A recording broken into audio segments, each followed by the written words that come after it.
at 25,000. Uh-oh. Got it. Okay. Yeah. Anyway, so we've identified over 340 species of birds over the past 50 years. This doesn't mean that you're going to go there and see 300 species of birds. You know, on a really good day, you could see maybe 100 species if you're lucky, but that would be during the migrations. But it's a great place year round. We also, years ago, some of the longtime naturalists got together. We started a New York City Butterfly Club and identifying all the butterflies around Jamaica Bay. So we've identified about 70 species of butterflies. And one of our members, Steve Walter, whom you may know, a really good Long Island naturalist, now has a list of over 700 species of moths recorded at the refuge. So incredible. But the rule of thumb is 10 to 1. So 7, it makes sense. 70 butterflies means 700 moths. We also identified over 108 species of finfish. You know, we always forget about, fish as being part of the, the wildlife scene, but it's perhaps the most important part here. So this estuary is very rich in fish species. This is a gray triggerfish that I actually took out of an osprey nest. So the osprey caught it, put it in the nest, but they didn't eat it. The bird that made the refuge special, the iconic species, is the glossy ibis. I think it was 1960. It was written in a paper. It might have been the Times or local paper that glossy ibis returns to New York City or whatever. And so to this day, we still have glossy ibis nesting in Jamaica Bay. And here's another look at them. Unfortunately, we've lost a lot of the heronries on the island because raccoons have gotten to the islands. As soon as a raccoon gets on the islands, all the birds leave. The gulls, all the ground nesting gulls leave, all the shrub and tree nesting herons leave too. So that's a real issue for us. And we've been known to have a lot of exotic species here, a lot of state records. There's a burrowing owl on the left, and a sage thrasher showed up, a western species, a couple of years ago. White pelicans, routinely every few years, we get white pelicans at the bay. And I'm expecting, I was talking to someone today, is that the brown pelicans are really moving into Maryland in good numbers. I expect we may get them up here before too long. This is a recent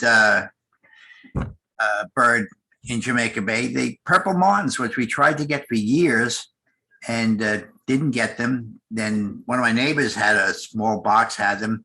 I put this up on my dock, and now I have a couple of pair of purple martins. Kathleen, you should come and see them. Anyway, this is the major part of the refuge that most people know, the West Pond and the East Pond. And the area was breached during Sandy, had to be redone. So this was a big $4 million project that was taken from the nitrogen fund. Jamaica Bay has a mitigation fund, and the $4 million was in part was taken for that. So they brought in, I don't know how many thousands of cubic yards of clean fill. Then they screened it all off and they planted it off, and they had, but we'll see what happens. I'm not so sure this is going to work, but hopefully if the park pays enough attention and keeps at it for the next few years, maybe we'll develop a marsh there. I don't know. But one of my main interests in the marsh in Jamaica Bay was beautifying the area. I wanted to beautify it. I wanted to maximize wildlife habitat. I wanted to maximize people's enjoyment of the area. So that's been my mission there. So I planted these red buds in the back and beach plum. Beach plum is more of the native coastal plant, but it's beautiful, great for pollinators. Early spring, like this would be late April photograph, early May. And at that time, we do get a good amount of warblers coming through the area. There's your Blackburnian and Cape May warblers, a couple of fairly new nesting species at the refuge. The American redstart is one of 3 species of warblers that nests at the refuge. You have the common yellowthroat, the yellow warbler, and the redstart. And the boat-tailed grackle moved in around 1980. They also used to come to my dock. So here's the harbor. And why is Jamaica Bay such an important place?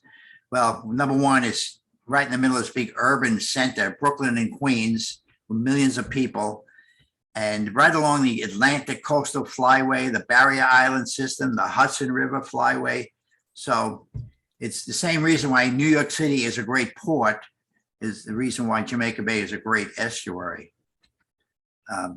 This is back maybe over 100 years ago, when the refuge and the bay itself was a lot bigger. Those marshes went back about a mile into Brooklyn and Queens. You had extensive marshes, incredible. Must have been beautiful. But they all were filled in and straightened and channelized and bulkheaded and so on. So by 1938, this is what it looked at like. This is before the action, if you can see here. Can you see my arrow? Yeah. Okay, so this is where the West Pond was dug out. This is where the East Pond was dug out. This is the Long Island Railroad spur that came across, and they wanted to dredge out the bay and create bedding for the track. That's why the refuge was created. And notice over here, these marshes, about 4,000 acres of marsh here. That is now Kennedy Airport. So this is infrared photography. So you can see Brooklyn and Queens heavily urbanized, except for Prospect Park and Greenwood Cemetery, which is a great birding spot. They get all kinds of great birds at Greenwood Cemetery in Brooklyn. Staten Island has the green belt here in the middle, and then the blue belt down at the south end.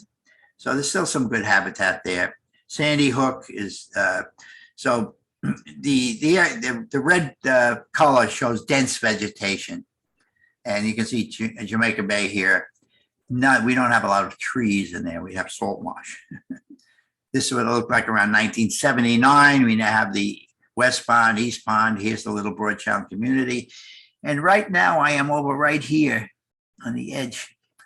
Here's the big marshes in the bay, which we're starting to lose some of these marshes. They're declining.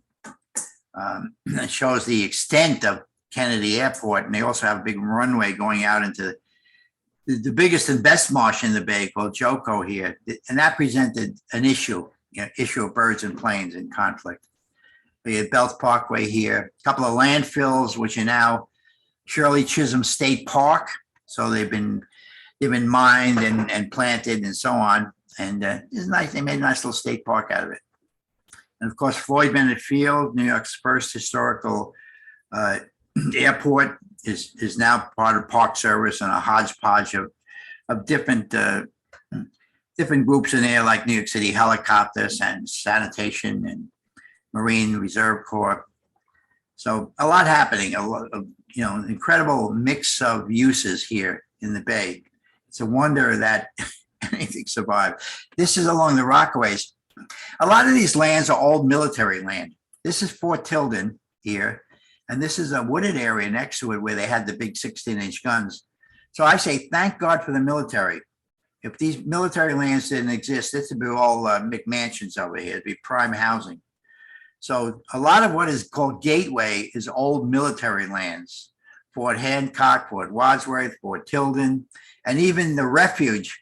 When I was a kid driving by where the visitor center is now, that was a gun emplacement. Anti-aircraft guns were there back in the late 1940s. Yes, I am that old. Anyway, but here's Fort Tilden. We have a hawk watch on top of it. It's a great place in the fall to see the hawks as they migrate along the coast. So one of the more creative programs, New York City Audubon and Trust for Public Land and Literary Society got together. And this is Henry Stern, who was Parks Commissioner back in the 80s. And we got all these little bits and pieces of land set aside as parkland. They were all slated for development. So this one I'm proud of. We had a 2-year letter writing campaign to save this little peninsula. It was the city wanted to put a truck body customizing plant there. But this is what it looks like today. Once the bulkhead eroded, we started to have the marshes grow in there. So, give nature a chance, it'll come back. That's what it looks like now. Lots of Spartina coming in. So It's really revegetating. This is the biggest and best marsh. This is Joko Marsh, a couple hundred acres. I can see the lovely marsh creeks. Unfortunately, the laughing gulls got out there, and that's another issue. But a lot of the other marshes started to fragment. This is a marsh in decline. And this is the yellow bar hassock, another marsh in decline. A lot of it had to do with excess nitrogen coming out of the treatment plants, which fueled all this excess. This is sea lettuce, ulva, just tons of it. The DEP was considering trying to use it as a biofuel. Hey, that might work. But this chart shows you the salt marshes in 1951 are the areas in red and green. By 2008, all we had left were the little green areas. So tremendous loss of marsh. We're restoring a couple of them here. This one is 20 acres. This is 10 acres. We're doing that a lot with volunteers and with the community's support. Here's the breach coming into the West Pond after Sandy. But these are big capital intensive projects, you know, millions of dollars, bring in plain fill, got to put it there. These laser guided bulldozers would get it at the right elevation. This is what it looked like, you know, after the fingerprint or the print. And then we brought in a lot of the fencing and to put across there. And Park Service made us we had to get the seed right out of Jamaica Bay. They wouldn't accept it from another nursery. They do now, but they didn't back then. So we got it and we collected all the seed heads. We sent it down to southern New Jersey. They stored it for the winter. They sent it back, and that's Igor, the original Igor, and put it on my dock out there. And then we brought it out by barge, and we hired a bunch of kids. We started a restoration corps. This is in 2014. Great kids, great kids. And I got a lot of other groups. This is a group called the Church of God, a religious group, came out and worked with religious fervor, I might say, and put in thousands of plants, school groups, other groups, city people. This is a Mitsui Corporation. All of them within the shadow of the World Trade Center there. When we put up these fences, all the critters took advantage of it too. The cormorants, it's a yellow crowned night heron over here, great snowy egret, great egrets. And unfortunately though, in the wintertime, the snow geese arrive and they eat all the marsh grass. Snow geese never leave the bay, and they spend all their time feeding on marsh grass. So they're an issue in the bay. But this is after the first year. We planted 88,000 individual plants. This is what it looked like a couple of years later. And we started to see the shorebirds. There's some short-billed dowitches showing up here, and probably a semi-palmated sandpiper, plover. So it started getting used. We started to get recruitment from fiddler crabs and horseshoe crabs moving in. And in hopes that another 10 years, maybe it'll look something like this, although I doubt it, because this is high marsh. Very hard to get. High marsh is the first to go as marshes subside and sea level is rising. It's going to be difficult. This is the footprint of that one little 10-acre marsh after the first year. So it did pretty well. It's still revegetating. This is Broad Channel community here. And the East Pond. Everybody loves the East Pond, especially this time of year, where they have to dig out the valve to let water out to create the mud flat. And so we rely on volunteers and our Restoration Corps kids. And interestingly, out of that pipeline, I got 58 American eels came out. So there were tons of eels in that pond. And they came out in the shallow water, and before the gulls pecked at it, we had to catch them and put them out in deeper water. So this is the East Pond. There's some nice black-bellied plovers and looks like the short-billed dowitchers. I call them all short-billed until determined differently. And you're going to be right 98% of the time. I call all these semi-palmated sandpipers, and that's what I think they are. So we got some big clusters of these birds. This is a few years back. I haven't seen that lately. This is the Shorebird Festival. This year it'll be Saturday, August 13th, 9 a.m. Come to the Refuge for the Shorebird Festival. It's a fun event. This is a coastal cleanup we get involved in each year because we do have a marine debris problem, as you might imagine. That's my boat, Jamaica Bay Guardian. So here's one. A lot of these are, these coconuts are here. It has nothing to do with global warming.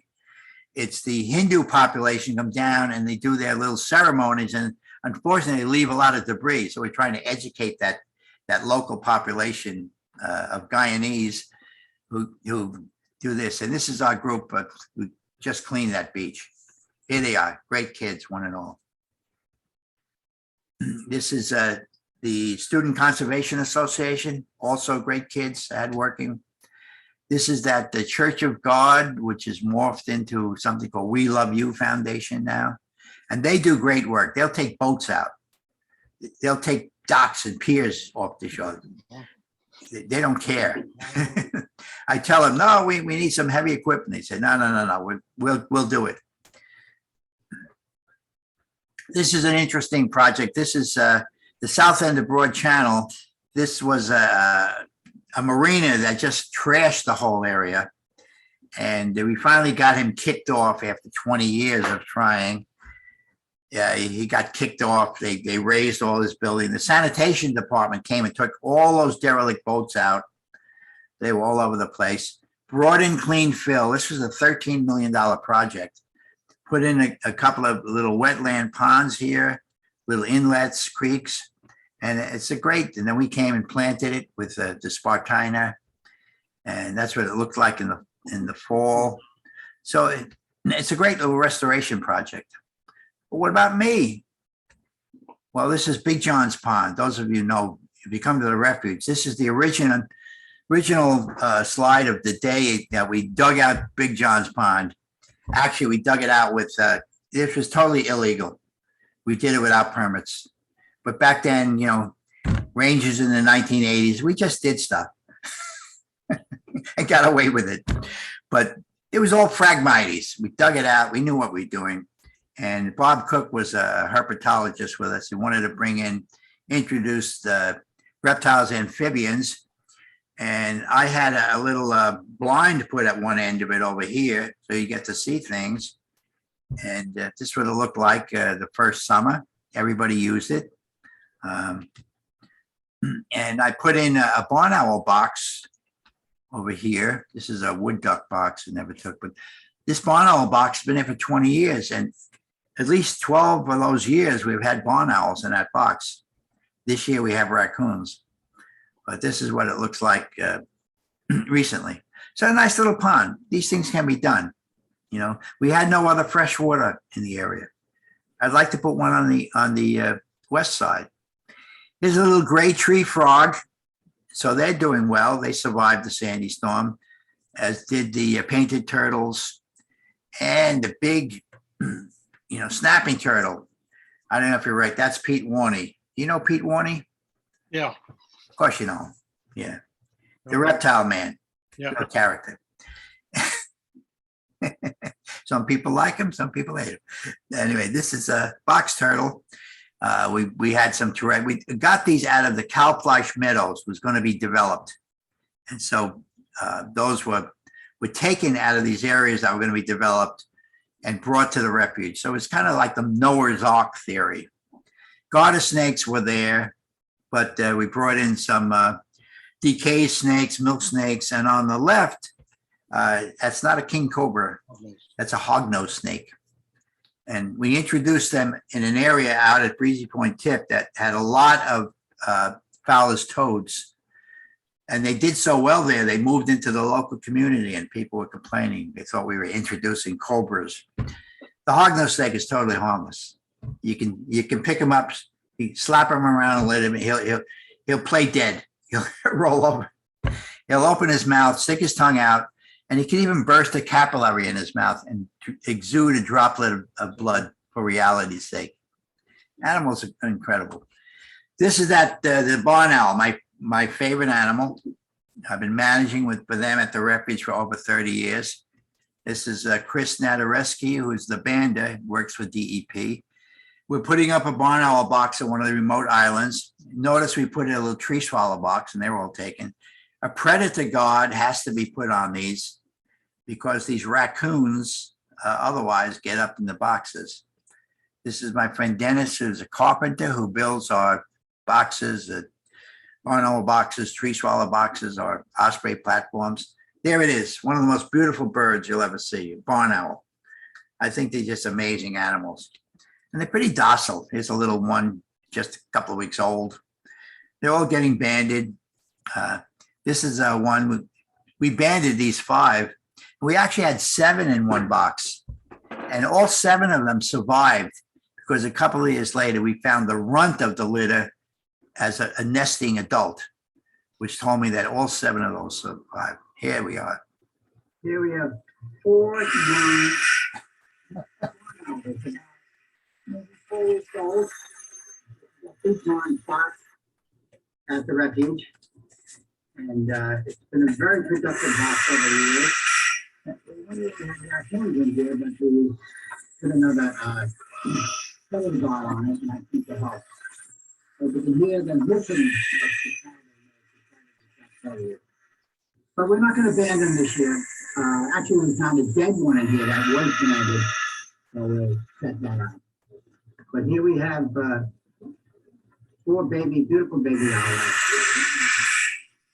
And there it is, Big John. That's Big John's pond. That's the box.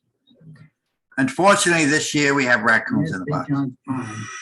So this is the stronghold of the owl population, one of the big islands in the bay called Canarsie Pole. This is a little history there. We had the Concorde. I love the Concorde. I know as an environmentalist supposed to hate it, but that was a rocket ship. I love to watch that thing take off. And we'd come down that runway, and if I was working out in Joco Marsh, we were doing a laughing gull population study because we had a high number of laughing gulls nesting right next to the airport, and that presented a problem. There they are, beautiful birds. So they actually have a shooting program I mentioned before, where they're allowed to, by permit from the Fish and Wildlife Service and the state DEC, to shoot any bird that is a threat to aircraft. The first year they shot 14,000 birds, but the population is still strong today, 3,000. The snow geese never get in trouble. They don't leave the bay. The great egrets don't seem to get in trouble. That's the Emirates, the big A380. So it's incredible to have this juxtaposition of nature and this high technology, airplane here. His mute swans, we have a little too many of those guys around. Cormorants are also an issue. The cormorants are so productive, incredibly productive. 3 and 4 in each nest, and they all survive. Unfortunately, they foul the heronries and sort of make it uninhabitable for the others. There's ospreys on the left. In 1990, we had no osprey. This osprey on the right, that's actually a peregrine falcon, took over the osprey nest. And there's the peregrine on the left, beautiful bird. And Chris knew this bird, so he said, by the band, he said, "Oh, I know that female. She's really tame." Well, he went up there and she came down and smacked him right on the head with a talon, drew blood. We're seeing bald eagles. I know on Long Island you have them now, but in Jamaica Bay, we see them as flyover. This was on winter. I thought maybe they would nest, but they haven't nested yet. But ospreys, now we have 37 active osprey nests in the bay. 1990, we had none. So I think there are more ospreys now than there ever have been historically, I think. But they are just beautiful animals. I love to watch them. And they're really docile. This guy's a San Francisco fan.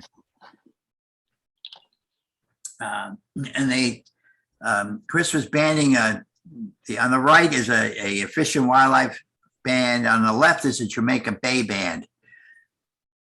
Many of our ospreys go to Colombia and Venezuela for the winter.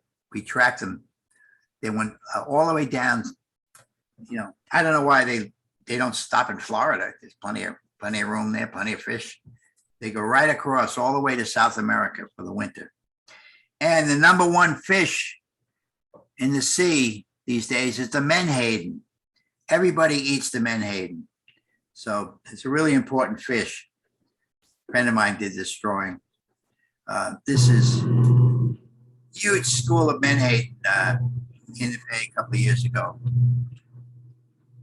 They were there by the hundreds of thousands. And it's nice to see such a population. I think that's the park police boat going by. But you get a little better look at them.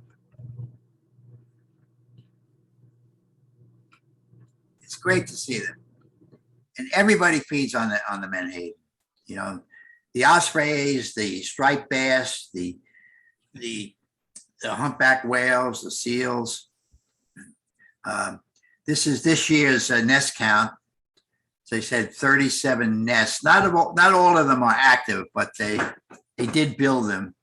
And there's quite a few this year that don't have any young, but there'll still be plenty around. This is one of the original ones on Cross Bay Boulevard. So they will nest anywhere. In the fall, we have a raptor festival in October, mid-October, which is a great event. Here's the horseshoe crabs. I haven't seen this many in years. So I know my gut response is that horseshoe crabs are declining, not greatly because we don't have any, no harvest in the bay, but we do have some poaching. But they're a great educational tool. We do a horseshoe crab festival as well. And here's a picture from my boat of those red knots, and there's an oyster catcher there, a black-bellied plover. So this would be a mid to late May photograph of the bay. And they all rely on the horseshoe crab, as you know. Those billions of horseshoe crab eggs provide great resource for all the shorebirds, in particular the red knot. There's some red knots and sanderlings. Here's another look, Dunlin, and is ruddy turnstone. There's some Dunlin breeding plumage. There's the red knot. Here's a short-billed dowitcher and the brant geese. So the fact that brant are there tells me it's still May, because brant geese stay in the bay till the very end of May before they head north. Here's another look at one of the shorelines. This year I didn't see numbers like this in the last couple of years, but this is what it used to look like. Here's a marbled godwit that showed up and it's been coming back every few years, along with the oyster catchers. Oyster catchers only started nesting in the bay in 1980. So it's a fairly newcomer. Cormorants only started nesting in the harbor 1980, but they have taken over. This is the Breezy Point tip. This is the westernmost peninsula of Barrier Islands on Long Island. And here's the big terminal jetty. And this is where we have piping plover and black skimmers trying to coexist with people out there at Breezy Point. Beautiful birds, one of my favorite flying birds. They also are great. They can turn on a dime, like a 45-degree angle like that. I see them feeding at night in the bay. And the reason they feed at night is because that's when the zooplankton go up to the surface and the bait fish follow them up. So it's easier for them to catch them. Common terns. We also have Forster's terns and least terns in the bay. Piping plovers are holding their own, but they require a lot of work. People at Breezy complain to me, why are you trying to protect, what's all this fuss about the piping plover? They're all over the place, look at them. I said, no, those are sanderlings, thank you. So people don't know the difference. Like this, they think these are piping plovers. These are semi-palmated plovers. So we have a little educational problem with some of the people out there. And a newcomer in the last 20 years or so, a southern crab all of a sudden showed up, the ghost crab. And I'm told they've been known to take baby piping plovers. This would be a fall shot when all the oyster cats start staging out in the bay, where they head south. So we have a really good population in the bay. They nest on all the islands. They do very well. Great blue herons are only in the bay as a migrant and a wintering bird now as well. But this shot just shows that, the juxtaposition of wildlife with a polluted bay. As long as the dissolved oxygen is good, as long as the food is there, we'll get the wildlife. And actually, I'm kind of glad that the bay is a little bit polluted, because once it's super clean, everybody's going to come in here and kind of start ripping up all the clams out of the bay. Here's a nice striped bass. Here's Peter with a summer flounder or fluke. That's tagged. This is a mola mola, one of the big ocean sunfish that was hit by, when I saw this, I knew what happened. That's the prop of one of the big tankers. Sliced it, killed it. Diamondback terrapins, we have a good population. I saw 4 of them today coming ashore to nest to lay their eggs. It's a really very pretty little terrapin. That's Alexandra, the turtle girl here. She my co-worker. That would be a female on the left. The females are much bigger than the male on the right, I think. And all the productivity in the bay and all the menhaven that brought in the humpback whales. So I took this photo from a boat called the American Princess, leaves out of Ship's Head Bay. You can go whale watching right off Rockaway. That's Far Rockaway in the background. And occasionally we'll see a sperm whale washed up, the juvenile sperm whale, and a finback whale. Harbor seals are fairly common now in the bay in winter. 30 years ago, you didn't see them. So all of that may be due in part to the amount of menhaden we have in the bay. Great. And also water getting cleaner, I guess. Fish stocks improving. It's a gray seal. We get gray seals, and I have a couple of records of a harp seal as well. This is the only record of coyote. This was photographed out in the Breezy Point. We had one come across. We do get a few bats, like the hoary bat, red bat. This is one of the heronries where we have the night heron, black-brown night heron, great egret, snowy egret, glossy ibis, and over here, the cormorant nesting. This is on Subway Island, which is the biggest heronry in the bay until recently. When the raccoons got there, they all left. Another look at the Emirates. I like planes. I try to identify planes as well as birds, so that's an easy one. This is Subway Island, right? People taking the train got the chance to see good looks at a nice cluster of great egrets nesting.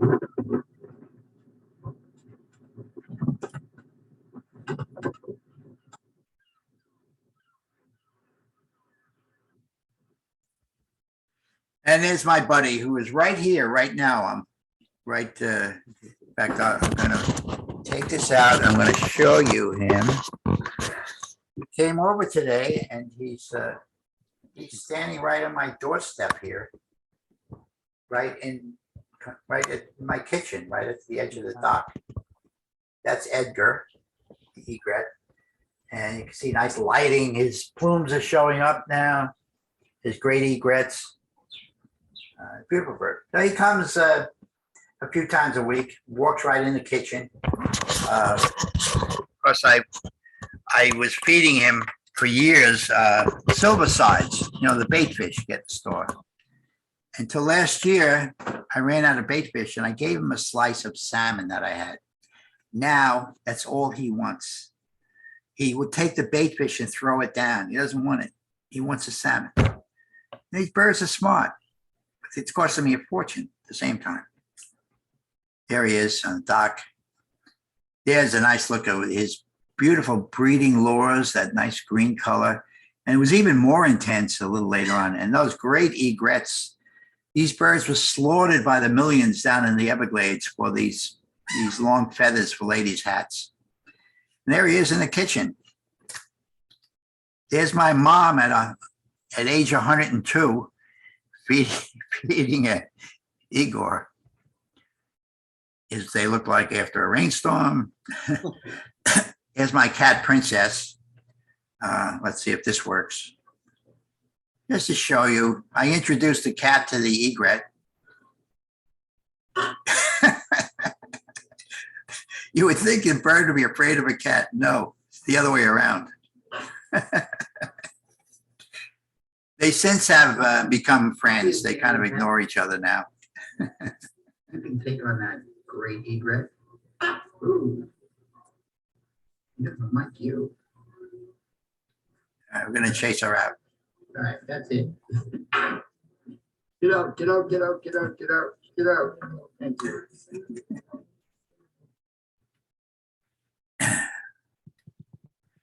How are we doing time-wise? 8:14. I've got what, 16 minutes left?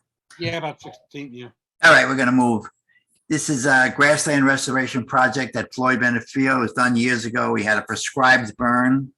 You know, they used to call these burns controlled burns when they started until a couple of them got out of control. So now they call it prescribed burns. But out west, a couple of these prescribed burns burned millions of acres. But the grassland project was a great attempt to keep one of these open areas next to the runways. And they're really good for the kestrels. The kestrels come every spring and they forage out there. And the butterflies will come for the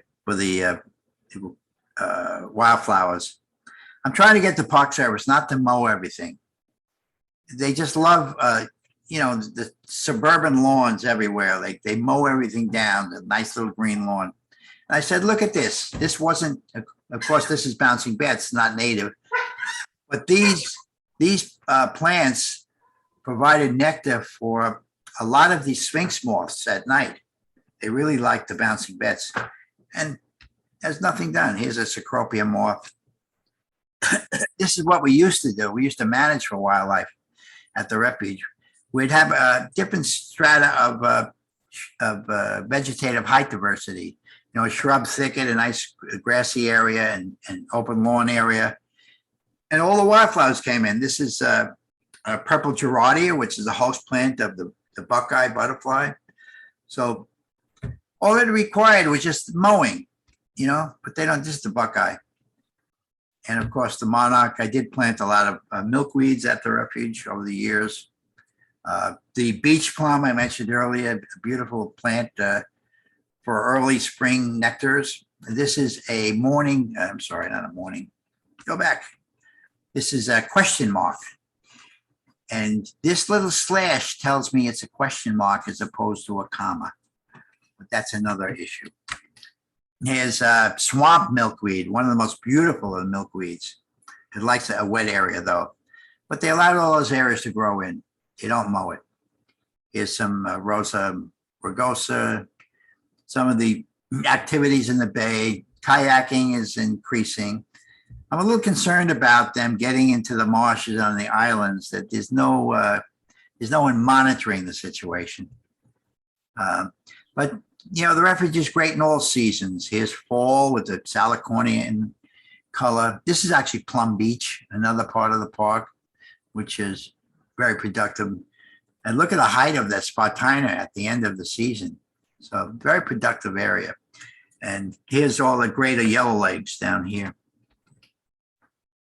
Wintertime can be really nice at the refuge if you dress for it. The refuge also took down the feeder, which kind of annoyed me, and the bird bath. It's telling us that we don't do this anymore. We don't manage for wildlife. This is a natural area. I said, what are you talking about? The whole area is artificial. The ponds are all created. The trails are all fill site. This place is a wildlife refuge. It's not a national park. Unfortunately, it's the National Park Service and not the Fish and Wildlife Service that's managing it. But the National Park Service should should really come aboard, on board with this, because people love to see these birds. He thinks it's funny. That's one of the laughing goals. These are some greater scarp. This is, again, about 10 years ago. I haven't seen this many in a cluster. There's winter, a couple of winter. Occasionally, if it's really cold, I can actually walk out into the bay. And this would be winter cluster of starlings on the left, and on the right would be the boat-tailed grackles. So they're winter residents. Another winter resident, a little shorebird, is the dunlin. So we have dunlin in winter. And of course, the lovely snowy owls. We had a big eruption, I think it was 2012 or 13, but we had about 20 snowy owls in Brooklyn and Queens. They were all over. This I photographed at Breezy Point, and most of them are juvenile birds. They're fairly tame. This guy didn't even wake up. Although I tell people that if you're going to approach a bird, make yourself small, and they'll quiet down and you can watch them. And don't point at them. It's my neighbor called me and said, "Hey, there's a snowy owl in my backyard, right by the A train." This I photographed from my car at Floyd Bennett Field. Your car is a great blind. If you're photographing an animal on the side of the road, I roll the window down and I creep up slowly, have the camera ready, and they'll stay there. Here's another one. Here's one flying away. I kind of like that shot. Some sunsets. Here's the cat sunset. A little rainbow by the caller head body there. A couple of monk parakeets, which have invaded, and now we have them nesting in Howard Beach nearby, not in the refuge proper. And mute swans. I was saying earlier, I have a pair of swans, probably the same two, came with their family just earlier with about 6 cygnets. I entered this photograph in a contest, the Rockaway Times, and it won first place.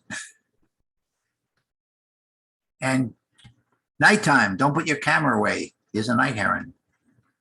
There's an earlier shot of when we had the World Trade Center and all the snow geese in the pond. This is more recent with the oyster catchers.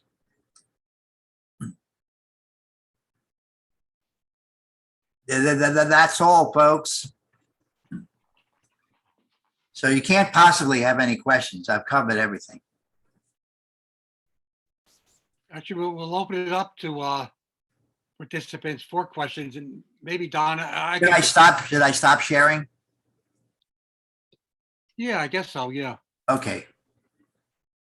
All right.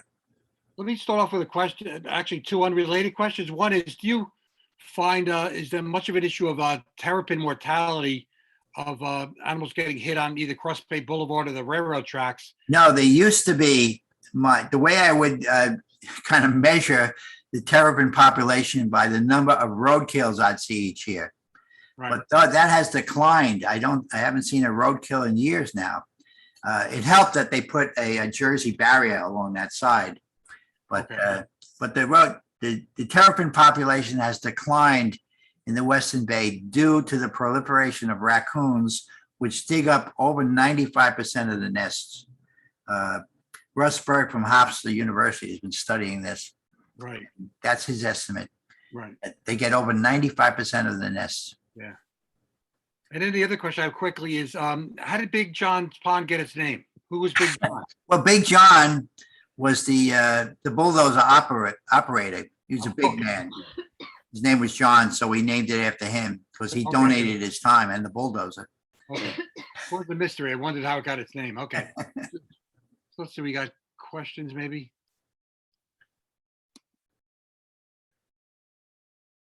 Joan DeRosa says that years ago I was with a group and saw for the first time and only time an avocet. Do they still come to the Oh, restaurant? yeah. Yeah. Avocets come every summer, usually August, September. We'll get 1 or 2 in the East Pond. They're not common, but we do get them. Stilts as well? No, the blackneck stilt is not as common as yet, but we've had it. Yeah, on rarer occasions. If you want blackneck stilts, just go a little south to Bombay Hook, Delaware. right. There's Oh, a boy, lot of yeah. a lot of them there. Yeah, hundreds. Yeah. Yeah. So, okay. Other questions, folks? Now's the time.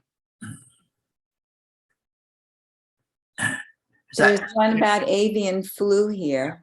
Sorry, John. Oh, what? that's- Yeah, yep. Have you noticed any problems with avian bird flu there? No, not Okay. really. No. We did, interestingly though, a friend of mine found a greatest shearwater in Rockaway on the shoreline dead. Yeah. And he brought it to me and I have it in my freezer. And then I read that the shearwaters were getting avian flu. So maybe that shearwater died from that because it's unusual to see a dead shearwater on the shoreline. Yeah, there are lots of shearwaters being found on all the barrier beach Really? shorelines. Yeah. So good chance that's occurred. Yeah, several dozen, I believe, total. Yeah. And wasn't there talk about they were able to transmit it to a human in a rare case? I think there was one case over in the UK, Okay, but that's only one case. let's and put it that. Only one case of a passerine bird, also a magpie on the over in the west. So, but it's not as much a concern with our feeder birds. It's more a concern with Well, I say raptors and with feeder birds, you just have to clean the feeder every Yeah. week or so. Just clean it, wipe it down with some bleach or something, and you should be fine. as with anything, should always keep the feeders clean. Any other questions or comments by, oh, yeah, somebody just said there were 4 dead shearwaters on a beach at Nickerson Beach, the town of Hempstead last week. Really? Wow. Oh, Yes, I'm sure that's what happened with that. Yeah. And interestingly, the guy that brought me the dead shearwater got sick a few days later. He said, I've got some fever and I'm not feeling well. He said, maybe I have avian flu. oh boy. No, he's fine. Jim Botta made an excellent presentation as always. Thank you, Don. Thank you, Jim. See him on my Facebook. Yes. Well, as I say, if people want to come to the refuge, August 13th will be the Shorebird Festival, which is a great event. And we have, I think we'll have Kevin Carlson, who wrote the book on the shorebirds, will be there helping lead the walk at the East Pond. So it's a great time of year to come out to the refuge. And if I might, I'm leading a tour to Cape Ann called Cape Ann Whale Watch. We go to Gloucester and we do a canoeing trip on the Ipswich River. We take a nice cruise on the Essex River and we do the whale watch out of Cape Ann. So it's a nice weekend. That's August 4 to 7. How can people find out about that? Is there a website or something they should? Yeah, go to? if you go, it's I hate these websites that you have to dig through it, but if you give me in the chat your email, I will send you all the information. Okay. But the website is the literalsociety.com or .org. Okay. But anybody wants, I have the itinerary and everything else I could send you. That's Very good. August 4 to 7. And- Then I do a Chincoteague trip in November. Right. I was just going to say, yeah. Yeah, that's a great place. I've been going there for 30 years. I never get sick of the place. But the reason I go now is really for the crab cakes. So that's November 10 to 13th is Chincoteague. Okay. Crab cakes and great fried oysters. And also they have a great dessert called bumbleberry pie. So Sounds delicious. Yeah. And we'll throw in a couple of wild ponies while we're there as well. Oh, good. Does anybody else have any questions for Don? Come once, twice. Okay, Sold. sold. All right. Thank you, Don. It was a great presentation.